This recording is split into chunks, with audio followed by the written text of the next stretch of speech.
السلام عليكم ورحمة الله تعالى وبركاته، إخواني الأخوات المشاهدين الكرام، وصلى الله وسلم وبارك على سيدنا محمد وعلى آله وصحبه أجمعين.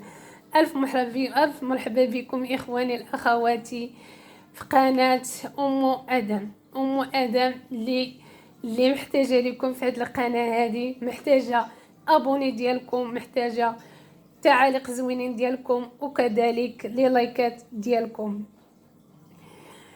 اليوم جبت لكم واحد الوصفه اللي معروفه عندنا في المغرب وجميع كاع الدول العرب. الوصفه اللي كتقضي على الرواح وصالحه في هذا الموسم هذا.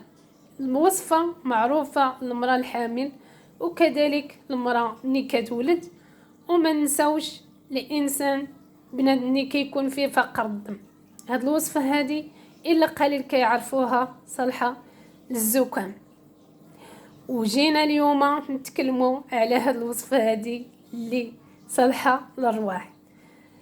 اخواني لاخواتي، جبنا لكم اليوم هاد العشبه اللي سميتها حب رشاد.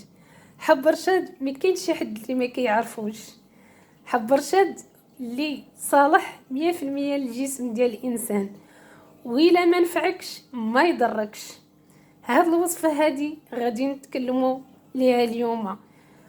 حب رشاد، اول حاجه كتاخذوا واحد الاناء، كسرونه ولا شي حاجه، المهم كتسخنوا الحليب، من بعد كتكبوه في هاد الكاس هذا، واحد النص نتاع الكاس. اللي ما موفرش عنده الحليب يعني ماشي ضروري يكون الحليب، ويدير غير اتاي ولا الماء سخون. المهم كتاخذوا داك الحليب خصو يكون سخون، كتهزوا واحد نص معلقه نتاع حب رشاد اللي ها هو كتشوفوا كاملين، نص نتاع المعلقه، راه ماشي المعلقه كامله، نص نتاع المعلقه تكون صغيره. كتهزوها هاد المعلقه هذه كتخويوها. هنايا انا ما غاديش نديرو حيتاش راكم عارفين في النهار راه ما كيدارش هاد الوصفه، بغيت غير نوري لكم التفاصيل وصافي. كتهزوا هاد المعلقه نتاع حب رشاد كتخويوها هنايا في الكاس نتاع الحليب، نص الكاس نتاع الحليب سخون. ضروري الحليب يكون سخون، الا ما كانش الحليب سخون راه ما كاين والو. وكذلك اتاي يكون سخون ولا الماء يكون سخون. كتهزوا داك المعلقه كتخويوها وكتغطيوها في شي مغطى، المهم مغطى كيف ما تكون. كتغطيو هاد الكاس هذا، من بعد كتخليوه واحد ربع ساعه كتهزيو داك الكاس.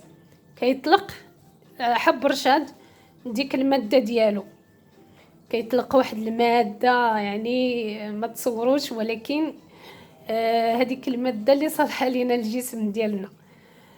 كتشربوا هذاك الحليب، ولكن ماشي في اي وقت، كتشربوه منين تبغيو تنعسوا فقط.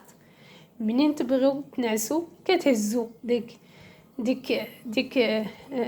الاناء، المهم داك الكاس اللي درتو فيها الحليب وحب رشاد، كتشربوه كتنعسوا. ولكن نسيت ما قلت لكم، راه هاد الوصفه هذه كديرها بواحد نص ساعه هكاك وكتشربها. يعني راه ماشي ديروها في العشيه وتخليوها حتى الليل عادي تشربوها، لا، كديروها يعني من يتعشاو كتخلطوا هاد الخلطه هذه ما ان ما توجد منين تبغي تنعسوا، وكتشربوها وكتلقاو راحتكم. تفيقوا الصباح ورحموني كتلقاو الراحه، وكتلقاو ان سخون الجسم ديالكم ولا سخون واحد الدرجه اللي ما تصوروش، والراحه غادي تلقاوها. انا كنجربها هاد الوصفه هذه كنلقى فيها راحتي، ومجربه شخصيا مني، وكنتمنى للشفاء الجميع ان شاء الله. وكنتمنى هاد الفيديو ينال الاعجاب ديالكم وجربوها وردوا عليا هاد الوصفه هذه. الى ما نفعتكمش ما تضركمش.